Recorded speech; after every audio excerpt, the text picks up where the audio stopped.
மையப்புள்ளி M தொடர் நிகழ்வெண் பரவலின் ஒரு பிரிவின் மேல் எல்லை பி எனில் அதன் கீழ் எல்லை எனக்கு என்னது? ஓகேவா? ஸோ மேல் எல்லை கீழ் எல்லை அப்படின்னு கொஸ்டின் மையப்புள்ளி.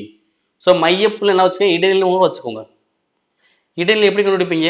நடுவு 2 நம்பர் இருந்துச்சுன்னா மேல் எல்லை பிளஸ் கீழ் எல்லை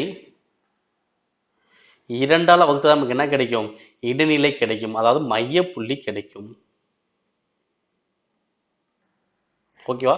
மேலெல்லையும் கீழெல்லையும் கூட்டி இரண்டால வகுத்தா தானே கிடைக்கும். இடைநிலை சொல்லாமல்னா மையப்புள்ளி கூட சொல்லிக்கலாம். ஓகே, இங்க மையப்புள்ளியும் கொடுத்துருக்காங்க. ஓகேவா? நம்ம தெரிஞ்சது என்னது? இடைநிலை தெரியுமா? அப்ப இடைநிலை வச்சு இங்க ஃபார்முலா எழுதிப்போம். 2யும் கூட்டி 2ஆல வகுக்கிறோம். ஓகே, அப்ப மேல் எல்லை மதிப்பு என்னது? பி. கீழ் எல்லை மதிப்பு எனக்கு தெரியாது. ஓகேவா? கீழே 2. ஓகே, இங்க மையப்புள்ளி மதிப்பு எவ்வளோ? எம்.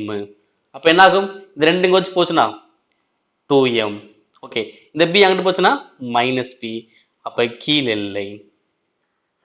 ஓகே, கீழ் எல்லை மட்டும் அப்படியே இருக்கும். b அங்கிட்டு போச்சுன்னா மைனஸ் பி ஆயிரும். அப்ப ஆன்சர் எவ்வளவு வரும் பாருங்க? 2m minus B. Answer option A. ஓகேங்களா?